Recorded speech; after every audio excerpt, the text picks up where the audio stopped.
Hi, welcome back to my YouTube channel. ඔන්න කාලෙකින් මම ඔයාලට vlog එකක් අරගෙන ආවා. අද අපි යන් සිනමන් ලේක් සයිඩ් හොටෙල් එකට එයාලගේ seafood dinner buffet එක try කරලා බලන්න. ඇත්තටම මේක දැන් අවුරුද්දක් විතර පරණ වීඩියෝ එකක්. මට මේක edit කරන්න miss වෙලා තමයි තිබ්බේ.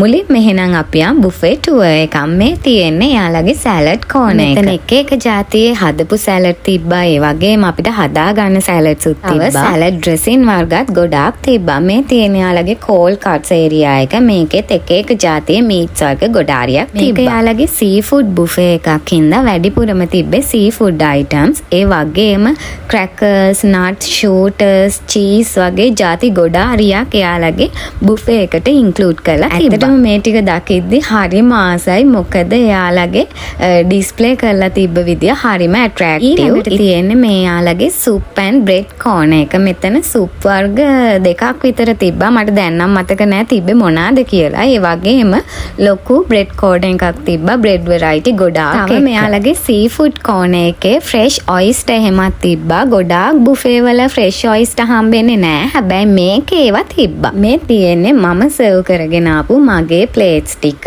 අපි එහෙනම් දැන් රස බලමු කොහොමද මේ වගේ රස කියලා. මම මුලින්ම try කරන්නේ යාලගේ සුප් එක. මට මතක හැටියට මේකත් සීෆුඩ් සුප් එකක්. ඇත්තට මේ සුප් එකත් හරිම රසට තිබ්බා. ඒ වගේම මෙයාලගේ සැලඩ් කෝන් එකෙන් මම බෙදාගෙන ආපු ඩිෂ් ටිකත් හරිම රසට තිබ්බා. හරිම ෆ්‍රෙෂ් විදිහට මේ ටික තිබ්බා. ඊළඟට මම මේ try කරලා බලන්න යන්නේ ෆ්‍රෙෂ් ඔයිස්ටර්. මම ඊට කලිනුත් ෆ්‍රෙෂ් ඔයිස්ටර් කාලා තියෙනවා. ඉතින් මම මෙයාලගෙනුත් ෆ්‍රෙෂ් ඔයිස්ටර් එකක් අරගත්තා ටේස්ට් කරලා බලන්න.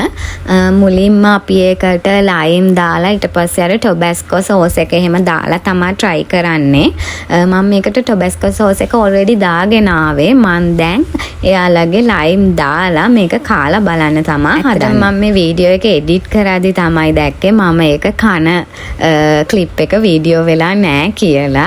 ඇත්තටම මේක රසට තිබ්බා. ඊළඟට මේ තියෙන්නේ එයාලගේ සුෂි කෝන් එක. මෙතන සුෂි වෙරයිටි ගොඩාරියක් තිබ්බා. රෝ ෆිෂ් එක වගේම කුක් සුෂිස් තිබ්බා. අපි එහෙනම් try කරලා බලමු සුෂි වල රස කොහොමද කියලා. ඇත්තටම මේ සුෂි රසට තිබ්බා. මට normally මට මතක නෑ මම ඒත් කොයි හරි බුෆේ එකකට ගිහිල්ලා තමයි මුලින්ම සුෂි කෑවේ. හැබැයි මට ඒකෙන් අර සුෂි කියන කෑම එපා වෙලාමයි තිබ්බේ. හැබැයි මම මෙතෙන්දි try කරලා බලපු ඒවා මාරම රසයි. ඉතින් මේ හොටෙල් එකෙන් පස්සේ තමයි මම හිතන්නේ මම වැඩිපුරම සුෂි කන්න ආස හිතුනේ. මේකේ ඒවා ඇත්තටම හරිම රසට තිබ්බා. මේ තියෙන්නේ යාලගේ මේන්ස් කෝන එක. මෙතනත් ඔය එක ජාතියේ රයිස් වර්ග, පාස්ටා, නූඩල් ඒ වගේ ජාති ගොඩාක් තිබ්බා. ඇත්තටම මට දැන් නම් මතකත් නෑ මොනවාද මේ වගේ තිබ්බේ කියලා. මේක සීෆුඩ් බුෆේ එකක් හින්දා එයාලා සීෆුඩ් වලට තමයි අර මේ ස්පෙෂලිටි එකක් දීලා තිබ්බේ. ඒ කියන්නේ රයිස් ගත්තත් සීෆුඩ් රයිස් එකක් අනිවාර්යෙන් තිබ්බා. නූඩල් එකක් ගත්තත් සීෆුඩ් නූඩල් එකක් තිබ්බා. ඒ වගේම දැන් මේ තියෙන පීසා කෝන් එක. පීසා ගත්තත් සීෆුඩ් පීසා එකක් එයාලා ඉන්ක්ලූඩ් කරලා තිබ්බා. අපි එහෙනම් දැන් රස බලමු මේවැ රස කොහොමද කියලා. ඇත්තටම පීසා වලින් මට මතක හැටියට මම ගන්න ඇත්තේ සීෆුඩ් පීසා එකයි මොකක් හරි මාගරීටා පීසා එකකුයි. ඒ දෙකත් රසට තිබ්බා. මේකේ කෑම වල ඕවරෝල් ටේස්ට් එක ඇත්තටම ඕකේ. හොඳ රසට තිබ්බා. ප්‍රශ්නේ තිබ්බේ අර සීෆුඩ් කියන එක ඕනවට වඩා වැඩියෙන් අපිට අර හිතුණා. මොකද බලන තැන සීෆුඩ් නේ. ඒතකොට චුට්ටක් විතර අර බෝරින් ගතියක් දැනුණා. අපි මේ ඔෆිස් එකේ කට්ටිය ගිය බුෆේ එකක්. ඉතින් අපි ඔය එක දේවල් කතා කර එහෙම තමයි අපේ බුෆේ එක එන්ජොයි කරේ. ඇත්තටම මේ ඉතින් එහෙම ලොකු වරදක් තිබ්බේ නෑ. රසයි ඉතින් කෑම ටික නම්. මේ තියෙන්නේ යාළගේ ඉන්දියන් කෝන එක. ඉන්දියන් කෝන එකෙත් එක ඉන්දියන් කරීස් වර්ග තිබ්බා. ඒවත් මේන් ඩිෂස් විදිහට තිබ්බේ සීෆුඩ් කරීස්. ආයේ මේ තියෙන්නේ යාළගේ ග්‍රිල් කෝන එක. මෙතනත් වැඩියෙන්ම තිබ්බේ සීෆුඩ් වර්ග. ඊට අමතරව වෙන ඒවත් තිබ්බා ග්‍රිල් කරලා දෙන. ඉතින් මේ තියෙන්නේ යාළගේ රෝස්ට් කරපු චිකන් මේ වගේම පෝක් වගේ මීට් වර්ග තිබ්බේ මෙන්න මේ කෝන එකේ. මේ වෙද්දි නම් අපිට කාලා ෆුල් වෙලා තිබ්බේ. ඒ හින්දා අපිට ඒක try කරන්න උනේ නැහැ. මෙතන තිබ්බ යාලගේ කන්ඩිමන්ස් වර්ග ඒ වගේම ලයිව් හොපර් ස්ටේෂන් එකකුත් තිබ්බා. ශ්‍රී ලංකන් කෝණ එකකුත් තිබ්බා. ශ්‍රී ලංකන් කෝණ එකෙන් නම් අපි කෑම try කරේ නෑ. ඒ වෙද්දි අපි උඩරිම ෆුල් වෙලා හිටියේ. හැබැයි මෙතන අර ඇක්ෂන් ස්ටේෂන් එක එග් හොපර් හදලා දුන්න හින්දා අපි එග් හොපර් එකක් ගත්තා try කරලා බලන්න. දැන් අපි කාලා බලමු යාලගේ එග් හොපර් එකේ රස කොහොමද කියලා.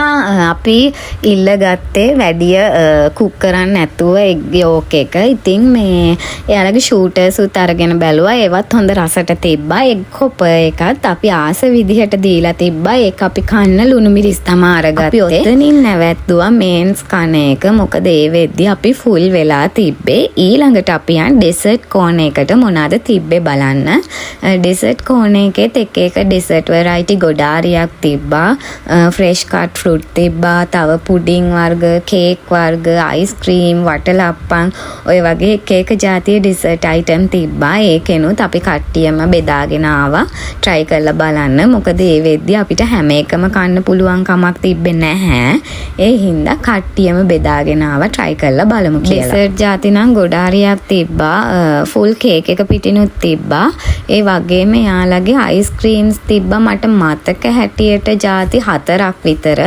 ඉතින් ඒ ඔක්කොම අපි බෙදාගෙන ආවා රස බලන්න. දැන් එහෙනම් කාලා බලමු ඩෙසර්ට් වල රස. ඩෙසර්ට් වල රස ගැන කියනවා නම් ඒවැ ටේස්ට් එක නම් ඕකේ. කෑමවල තරම් ලොකු රසක් තිබ්බේ නෑ. හැබැයි ඉතින් ෂේප් ඔය විදිහට තමා සිනමන් ලේක් සයිට් හොටෙල් එකේ අපේ සීෆුඩ් ඩිනර් බුෆේ එක්ස්පීරියන්ස් එක. මේ වගේ ගණන් නම් මට මතක නෑ. මොකද මේක ගිය අවුරුද්දේ මැයි වල අපි ගියපු බුෆේ එක. ගානම දන්නේ නැහැ දැනටත් එයාලගේ මෙහෙම සීෆුඩ් බුෆේ එකක් තියෙනවද කියලා. අපි ඉතින් කාලා සතුටු වෙලා ආවා. එහෙනම් අලුත් වීඩියෝ එකකින් හම්බෙමු. Thanks for watching. Bye bye.